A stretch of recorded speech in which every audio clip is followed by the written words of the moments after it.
अनुरोध करेंगे हमारे विद्यालय के लाइफ साइंस के लेजेंडरी टीचर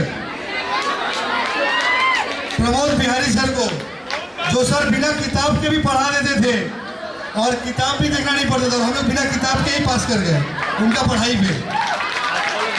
सर आप आए, जो सब कहें।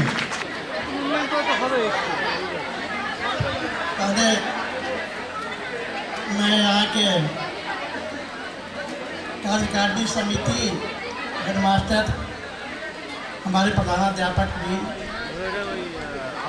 जिनको मैं छोटे भाई के रूप में ही मानता हूँ, यहाँ के स्टाफ, टीचिंग और नॉन टीचिंग, साथ ही हमारे प्यारे विद्यार्थी, खासकर मैं तो 14 में रिटायर किया। जैसे विशाल जी ने बताया कि उनका सफ़र शुरू हुआ था कब से, हम लोग 1981 में यहाँ आए थे स्कूल में।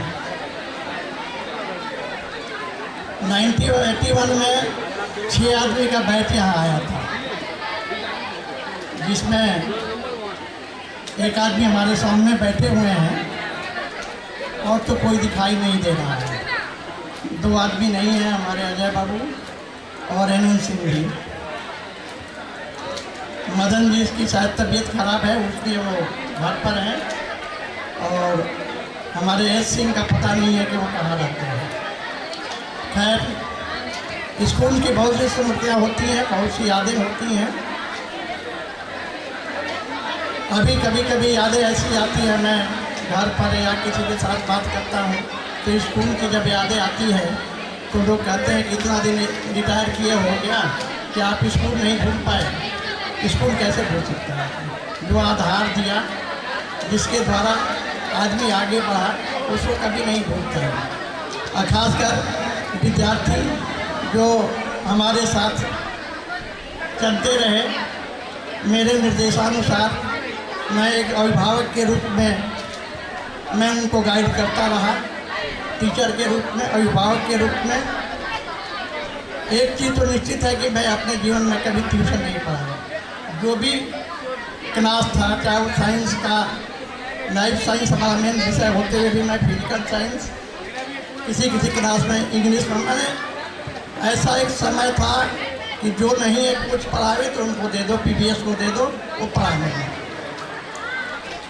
साइंस की जब कमी आई तो पढ़ने बाद हमारे विशाल जी आए। विशाल जी आए साइंस के पढ़ने टीचर, जो एसएससी से यहाँ आए थे। उसके पहले हिंदी के एक टीचर आए, अर्जुन सिंह जी। इस तरह धीरे धीरे संख्या बढ़ी। इसके पहले हमारी संख्या संभवतः 8 हो गई थी। 8 हो गई थी ना टीचर की संख्या, अमरनाथ जी बताएंगे, 8 थी। तो उस 8 टीचर में इतना क्लास, लड़कों की भी बच्चों की भी संख्या कम नहीं थी। यहाँ जितने भी हिंदी मीडियम स्कूल थे, उसमें सबसे अधिक बच्चे हमारे स्कूल में आते थे। और सभी के सभी 7 घंटियाँ उस समय होती थी, 7 घंटियाँ कंटिन्यू हम लोग पढ़ाते थे, नो रेस्ट। बाद में कमेटी का फैसला हुआ कि भाई इन लोगों को एक कप चाय दी जाए, तो चाय कमेटी की तरफ से मिली। तो उस अवस्था से गुजर करके हम लोगों ने अपने प्रयास के द्वारा, विद्यार्थियों के, खासकर विद्यार्थियों के प्रयास के द्वारा स्कूल को आगे बढ़ाया। और आज स्कूल जिस अवस्था में हम लोग आए थे, एक छोटा सा कमरा, हद का एक विद्यालय का वही पुराना वाला हिस्सा, नीचे का ये केवल हिस्सा, इतने ही थे लोग। बैच में मॉर्निंग और डे स्कूल करना करता था।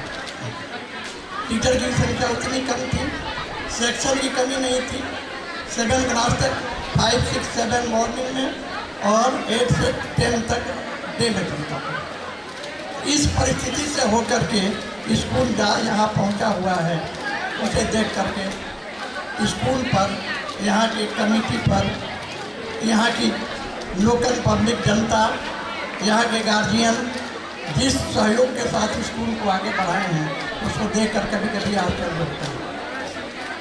आज का प्रोग्राम जिन्होंने आज के प्रोग्राम को रखा है, जिन्होंने संचालन किया है, अभी देखिए एक बेटी इतना सुंदर संचालन कर रही थी, सुनकर देख करके सुन करके एक विद्यार्थी है इन्हें संचालन इनको सुन करके उस समय की याद आई जब संचालन करने के लिए मात्र हम 2 आदमी हुआ करते थे। बड़े बड़े प्रोग्राम होते थे लेकिन संचालक नहीं होते थे। तो ऐसी अवस्था में स्कूल आज जहाँ पहुँचा हुआ है इसे देख करके आज गर्व भी होता है और गर्व भी होता है। खासकर यहाँ के गार्जियन जो स्कूल के साथ खड़े रहे किसी भी अवस्था में, विद्यार्थी जो स्कूल के साथ खड़े रहे, हमारे पीछे शिक्षक जो स्कूल के साथ खड़े रहे, उनका मैं बहुत आभार व्यक्त करता रहता हूँ। बस ये तो क्लास नहीं है कि विशेष कुछ कहना है। मैं आप सबों से और खासकर सभी विद्यार्थियों से यह आशा रखता हूँ कि स्कूल के विकास में जितना अधिक अपना श्रम दिया जाए, स्कूल उतना ही विकसित होता है। कर्म करने से